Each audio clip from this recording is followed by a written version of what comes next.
What's up, everybody? Gibson's Lawn Service checking back in. Look, I want to put this out here, right? I want y'all to go read 1 Kings chapter 13. Read that whole passage, right?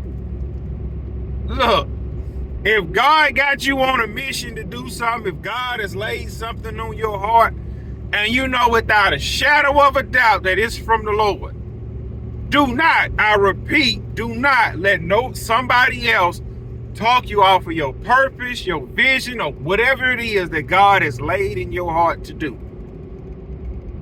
People will try to do that. If God has laid on your heart, this is what you need to do, this is your purpose, this is your mission, this is your vision, this is what it is you need to do.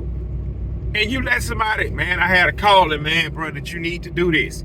If you yield to that, you are the fool. Well, man, God can speak to people through other people.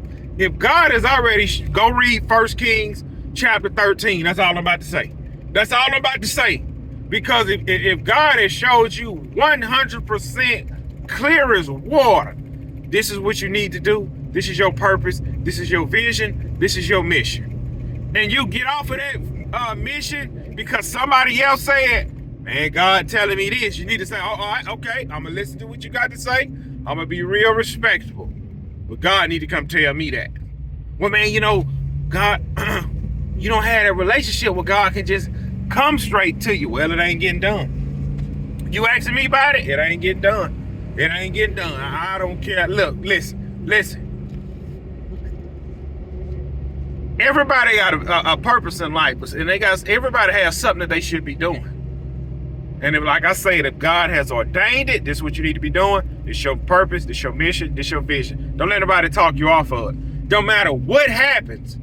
It don't matter what happens. Don't let nobody talk you off of it, because there will be trials and tribulations in life.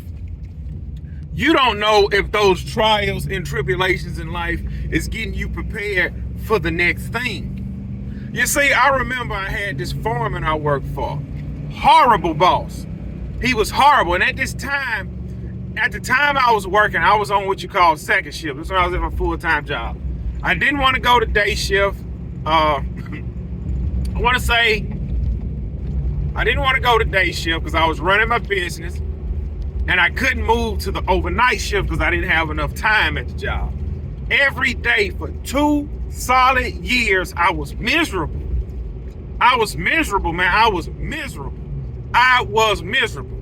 The man will write me up, talk crazy, go get the superintendent. He would go get the general foreman and the superintendent on it. He wouldn't turn in my vacation time.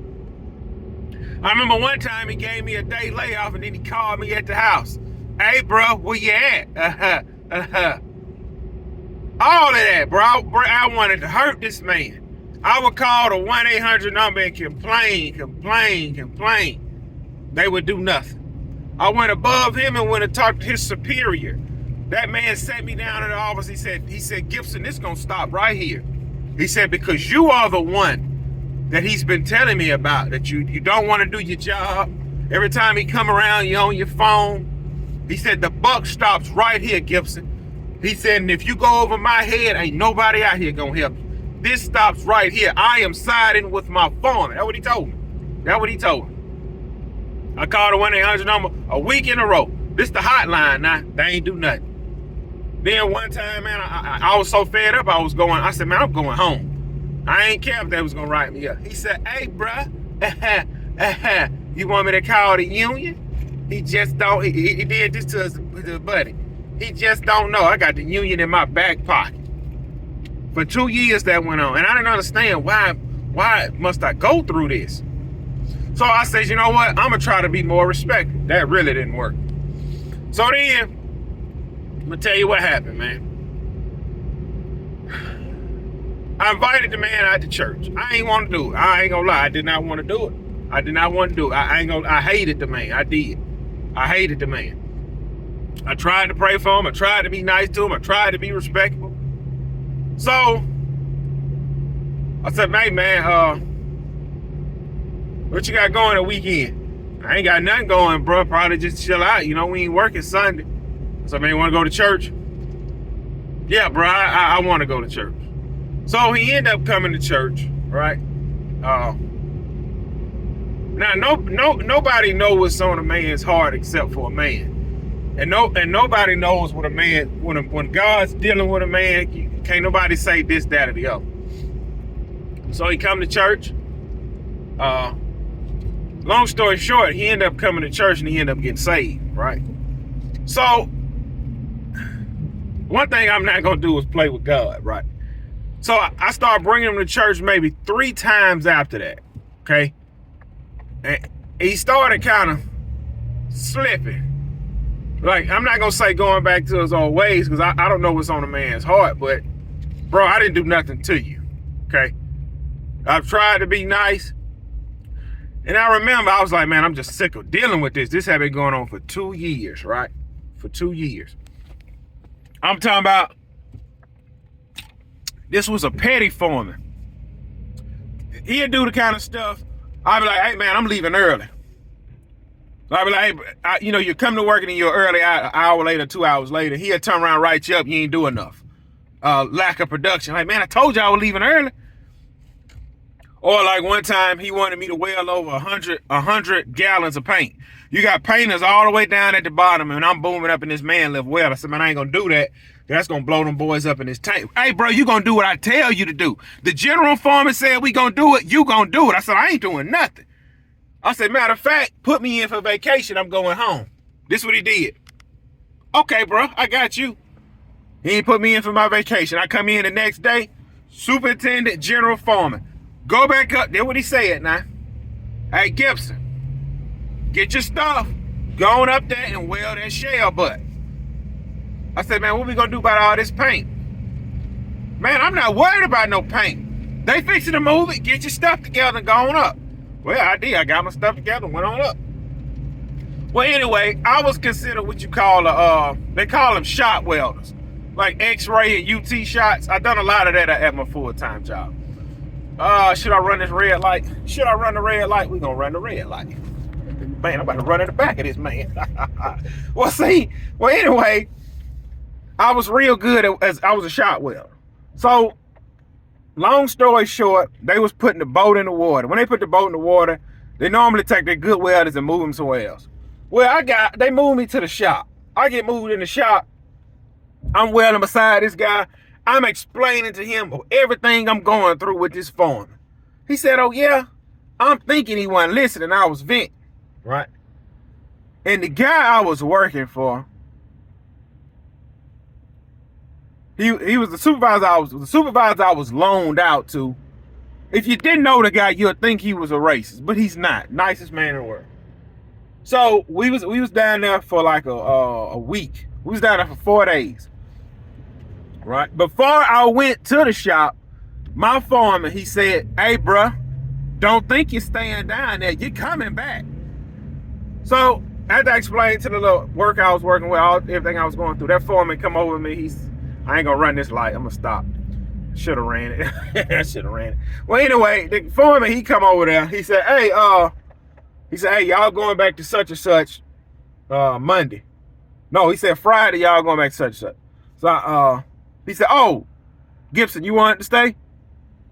I said, yeah. He said, all right, be back in here Friday. All right, I showed back in there Friday. I work Friday. I said, man, what we going to do by Monday, man? He said, oh, man, I forgot. He picked up the phone. Hey, Dan, hey, man, how's it going? Yeah, man, yeah, y'all went fishing it. How many of y'all caught? Yeah, man, I think we're going to go out this weekend. Yeah, man, good times. Hey, Dan, look, I got Gibson. He come down there from off the boat. I want to keep him down here in the shop. Yeah, I know he is a good welder. Yeah, I want to keep him over here. If you want, man, I'll send you 2 guys. Don't worry about it. Okay, yeah, I'm going to keep him. All right, okay, thanks, Dan. He said, you working for me now. I said, man, that's it. Just like that, God changed everything. Because, see, I don't know what looking back, I was like, man, I don't know what I needed to learn to deal with. That showed me today on what kind of boss you want to be. You don't want to be that kind of boss. See, you got to see, some people ain't never worked for a bad boss, and then they get their own business or they end up being a supervisor and they be there, oh crap, I got DOT behind me. Hold on. Man, let me put this seatbelt on. Golly. Oh, crap. Man, I know you better let me over.